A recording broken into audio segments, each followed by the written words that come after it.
അൽ ഈമാനു ബിഹി, നബി സല്ലല്ലാഹു അലൈഹി വസല്ലം തങ്ങളെ വേണ്ട പോലെ വിശ്വസിക്കണം.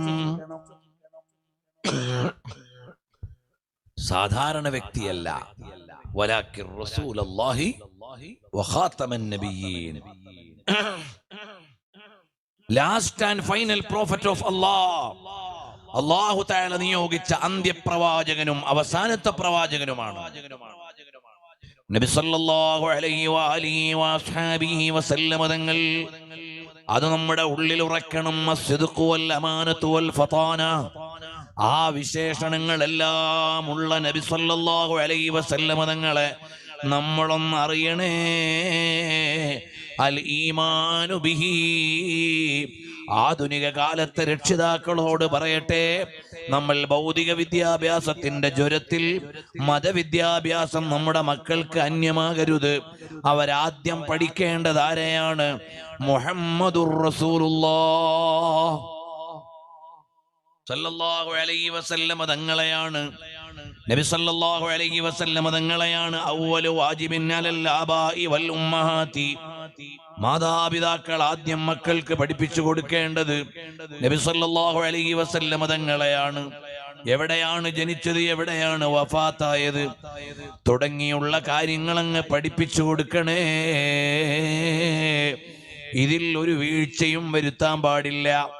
ഭൗതിക കോഴ്സുകളുടെ ജ്വരത്തിലോ പുത്തൻ കാലത്തിന്റെ പളപളപ്പിലോ ജോലികളുടെ ജാടയിലോ സാങ്കേതിക സൗകര്യങ്ങളുടെ വികാസത്തിലോ പണത്തിന്റെ പളപളപ്പിലോ നമ്മൾ അടിസ്ഥാന മൂല്യങ്ങൾ മറന്നു പോകരുത്. ആദ്യമായി മക്കൾക്ക് പഠിപ്പിച്ചു കൊടുക്കേണ്ടത് റസൂലുള്ളാഹി സല്ലല്ലാഹു അലൈഹി വസല്ലം തങ്ങൾ. അപ്പോൾ അൽ ഈമാനു ബിഹി, നബി സല്ലല്ലാഹു അലൈഹി വസല്ലം തങ്ങളിൽ വിശ്വസിക്കണം. രണ്ടാമത്തേത് അൽ ഇത്തിബാഉ ബിസുനനിഹി, നബി സല്ലല്ലാഹു അലൈഹി വസല്ലം തങ്ങളുടെ ചര്യകൾ പിൻപറ്റണം നമ്മുടെ ജീവിതത്തിൽ. ഇദ് ലാ ദലീല അല ത്വരീഖി ഇലൽ ഇലാഹ് ഇല്ലാ മുതാബഅത്തുർ റസൂലിൽ മുക്മില في حاله وفعاله ومقاله فتتبعا وتابعا لا تعدلا. ഓ ജനങ്ങളെ, നിങ്ങൾ നിങ്ങളുടെ മക്കൾക്കും നിങ്ങൾക്കും നബി സല്ലല്ലാഹു അലൈഹി വസല്ലം തങ്ങളുടെ സുന്നത്തിനെ പിൻപറ്റണം. അവിടുത്തെ തിരുചര്യകളെ അനുകരിക്കണം. അനുകരിക്കാനുള്ള ചര്യ ഇത്രയേറെ കാണിച്ചു തന്ന വേറെ ഒരാളുമില്ല. നബി സല്ലല്ലാഹു അലൈഹി വസല്ലം തങ്ങൾ പറഞ്ഞു, എല്ലാവരും സ്വർഗത്തിൽ കടക്കും, ഇല്ലാ മൻ അബാ, സ്വർഗം വേണ്ടാന്ന് വെച്ചവരൊഴികെ. അപ്പോൾ സ്വഹാബത്ത് ചോദിച്ചു, നബിയേ ഫമൻ യഅബാ യാ റസൂലല്ലാഹ്, ആരാണ് നബിയേ സ്വർഗം വേണ്ടാന്ന് പറയുക? അപ്പോൾ പറഞ്ഞു, മൻ അത്വഅനി ദഖലൽ ജന്ന വമൻ അസാനി ഫഖദ് അബാ. എന്റെ സുന്നത്തുകൾ ആരാണോ അനുസരിച്ചു ചെയ്യുന്നത് അവർ സ്വർഗത്തിൽ പ്രവേശിക്കുന്നവരാണ്. ഞാൻ ആരാണെന്നറിയുമോ? അതാ ഒരാൾ ഒരു വീട് വെച്ചു, അതിൽ നല്ല സദ്യ ഒരുക്കി, അതിലേക്ക് ആളുകളെ വിളിച്ചു. ഞാൻ വിളിക്കാൻ വേണ്ടി നിയോഗിക്കപ്പെട്ട ആളാണ്. മൻ അജാബനി ദഖലൽ ദാറ വഅകല മിനൽ മഅ്ദുബ, എന്റെ വിളിക്കുത്തരം ചെയ്താൽ വീട്ടിൽ കയറാം, സദ്യ കഴിക്കാം, അഥവാ സ്വർഗത്തിൽ പ്രവേശിക്കാം, വിഭവങ്ങൾ അനുഭവിക്കാം. അതേ നബി സല്ലല്ലാഹു അലൈഹി വആലിഹി വഅസ്ഹാബിഹി വസല്ലം തങ്ങളുടെ തിരുചര്യകൾ നമ്മൾ പിൻപറ്റണം. ഇത് റബീഉൽ ആഖിർ മാസമാണ്. ഗൗസുൽ ആലം മുഹീദ്ദീൻ ശൈഖ് റളിയല്ലാഹു അൻഹുവിനെ ഓർക്കുന്ന കാലമല്ലേ? ഗൗസുൽ ആലം തങ്ങൾ എന്തുകൊണ്ടാണ് ഗൗസുൽ ആലമായത്? ശൈഖ് ജീലാനിയായി ലോകത്ത് വാഴ്ത്തപ്പെടുന്നത് മറ്റൊന്നുമല്ല ലികുല്ലി വലില്ലഹു ഖദമും വ ഇന്നി അലാ ഖദമിൻ നബി ബദിരിൽ കമാലി. നബി സല്ലല്ലാഹു അലൈഹി വസല്ലം തങ്ങളുടെ താവഴിയിൽ നിന്ന് റസൂലുള്ളാഹി സ്വല്ലല്ലാഹു അലൈഹി വസല്ലം തങ്ങളുടെ കർമ്മവഴിയിലൂടെ ആ തിരുചര്യകളെ കൃത്യമായി പരിപാലിച്ചയാളായപ്പോൾ അല്ലാഹു തആല കൊടുത്ത പദവിയാണ് വിലായത്തിന്റെ പദവി. മസാല അബ്ദി ബിൻ നവാഫിലി യഖ്റുബു ഹത്താ അകൂന ലഹു യദൻ വൽ അർജുലാ. അറിയുമോ, ഔസുൽ ആദം തങ്ങൾ സുന്നത്തിനെ തമസ്സുക്ക് ചെയ്ത ആളാണ്, മുറുകെ പിടിച്ച ആളാണ്. അതിന്റെ ഉദാഹരണമാണ് മുഹീദ്ദീൻ മാലയിൽ പറഞ്ഞത്. 40 വട്ടം ജനാബത്തുണ്ടായാരെ 40 വട്ടം ഓരൂരാ കുളിച്ചോവർ. ചില ആളുകൾ മാല ചൊല്ലുമ്പോൾ പറയും ഇതിലുള്ളത് ചിലതൊക്കെ ഓവറായി പോയി എന്ന്. ഇല്ല, 5 നൂറ്റാണ്ട് മുമ്പ് രചിക്കപ്പെട്ട ഗ്രന്ഥമാണ് മുഹീദ്ദീൻ മാല. കോഴിക്കോട് ജീവിച്ചിരുന്ന വലിയ പണ്ഡിതൻ എഴുതിയതാണ്. 500ഓളം വരുന്ന മതഗ്രന്ഥങ്ങളുടെ കർത്താവും മഖ്ദൂമുകൾ പൊന്നാനിയിലുള്ള കാലത്തെ കോഴിക്കോട്ടെ ഖാദിയുമാണ്. പാണ്ഡിത്യത്തിന്റെ നിറകുടമാണ്, വിജ്ഞാനത്തിന്റെ ഉന്നതിയിലുള്ള മഹാനാണ്. അല്ലാതെ ഏതോ ഒരു പാട്ടുകാരൻ എഴുതിയതല്ല. ആ കവിത എഴുതുമ്പോഴും മുഹീദ്ദീൻ മാലയുടെ തുടക്കത്തിൽ ബഹുമാനപ്പെട്ടവര് പറഞ്ഞു, കോർവാ ഇതൊക്കെയും നോക്കിയെടുത്തോവർ കോഴിക്കോടത്തൂറ തന്നിൽ പിറന്നോവർ ഖാലി മുഹമ്മദ എന്ന് പേരുള്ളോവർ. എന്റെ വകയായി മാലയിൽ ഒന്നുമില്ല, ഞാനിത് നോക്കിയെടുത്തതാണ്. എവിടുന്നാണ് നോക്കിയെടുത്തത്? അവർ ചൊന്നേ ബൈത്തീന്നും ബഹജാ കിതാബീന്നും അങ്ങീനെ തക്മീല തന്നെന്നും ചൊന്നോവർ.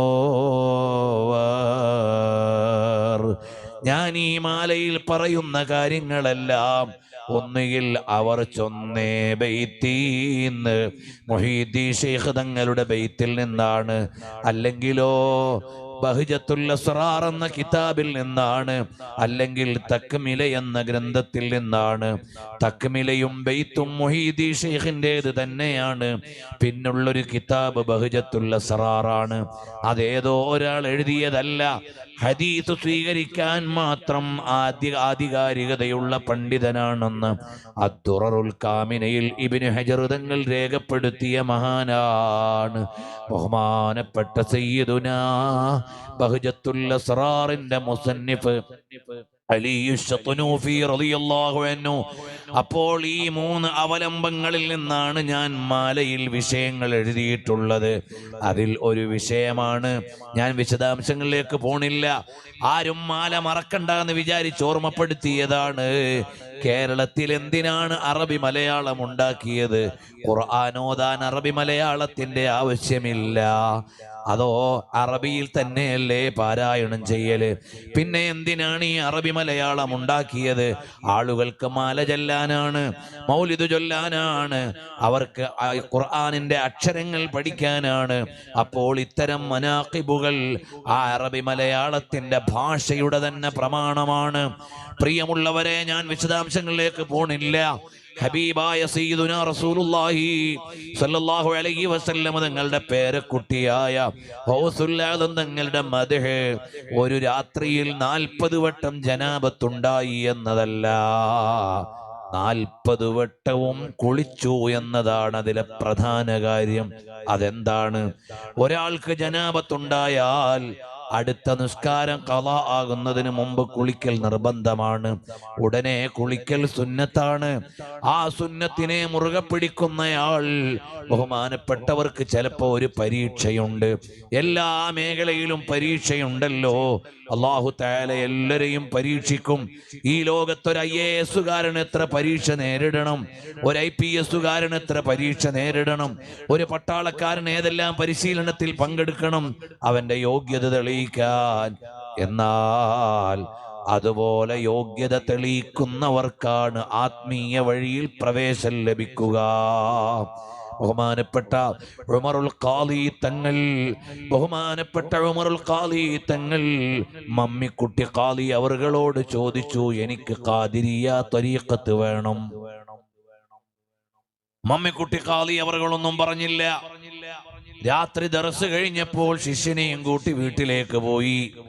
വീട്ടിന്റെ ഉള്ളിൽ കയറിയങ്ങ് കതകടച്ചു. ശിഷ്യനെ വാതിൽക്കൽ നിർത്തി. വീട്ടിന്റെ അകത്തേക്ക് വിളിച്ചതുമില്ല, നിൽക്കാൻ പറഞ്ഞില്ല, പോവാൻ പറഞ്ഞില്ല, വരാനും പറഞ്ഞില്ല. ഖാദി അവർകളേറി കതകടച്ചു. തഹജ്ജുദിന്റെ സമയത്ത് എഴുന്നേറ്റ് കതക് തുറന്നു നോക്കിയപ്പോൾ രാത്രിയിൽ നിർത്തിയ ശിഷ്യൻ അവിടെയുണ്ട്. അന്ന് സുബഹി നിസ്കാരം കഴിഞ്ഞപ്പോൾ പറഞ്ഞു, മോനെ നിനക്ക് പറ്റും, അതുകൊണ്ട് ഞാൻ തരാം. അതൊരു പരീക്ഷയായിരുന്നു. ഇയാൾക്ക് തരീഖത്ത് കൊടുക്കാൻ പറ്റുമോ എന്നുള്ളൊരു പരീക്ഷയാണ്. ആത്മീയ ശിക്ഷണ മുറകളിൽ അങ്ങനെയെല്ലാം ഉണ്ട്. ഇന്ന് ആ തരീഖത്തിന്റെ കാഴ്ചപ്പാട് പോയി, മുരീദിന്റെ വിചാരങ്ങൾ പോയി, ഷെയ്ഖിന്റെ യോഗ്യതകൾ പോയി. എല്ലാം അവഗണിക്കപ്പെടുകയും അവഹേളിക്കപ്പെടുകയും ചെയ്യുന്ന ഒരു കാലമാണ്. പ്രിയമുള്ളവരെ, അങ്ങനെ ബഹുമാനപ്പെട്ട ഗൗസുല്ലാദം തങ്ങൾക്കുള്ള പരീക്ഷയാണ് സുന്നത്തിനെ മുറുകെ പിടിക്കുന്നത്. അവിടെ ജയിച്ചു മഹാനവറുകൾ. 40 പ്രാവശ്യവും ഉടനെ കുളിച്ചു. പിന്നൊന്നുകൂടി അറിയണം, ഈ കറാമത്തുകൾക്കൊക്കെ ആ പ്രദേശങ്ങളുമായി ഒരു ബന്ധമുണ്ടാകും. നല്ല തണുപ്പുള്ള നാടാണ്. പലപ്പോഴും പല കാലാവസ്ഥയിൽ നല്ല തണുപ്പുള്ള നാടുകളാണത്. ഷിറാസിലെ തണുപ്പ് വലിയ തണുപ്പാണ്, അറിയുമോ? ചില നാളുകളിൽ അവിടെ റോട്ടിലൂടെ വണ്ടി പോകണമെങ്കിൽ ആദ്യം JCB ഒന്ന് പോകണം, എന്നിട്ട് ഐസ് നീക്കം ചെയ്യണം, എന്നാലേ അതുവഴി പോകാനാവൂ. അത്ര വലിയ തണുപ്പുള്ള നാടുകളാണ്. ഇത് പറയുമ്പോൾ എൻ്റെ കേരളീയരായ സഹോദരന്മാരോട് പറയാണ്, സുബഹി ഖളാ ആക്കിയാൽ അല്ലാഹു തആല ആദ്യം ശിക്ഷിക്കുന്നത് ചിലപ്പോൾ മലയാളികളെ ആയിരിക്കും.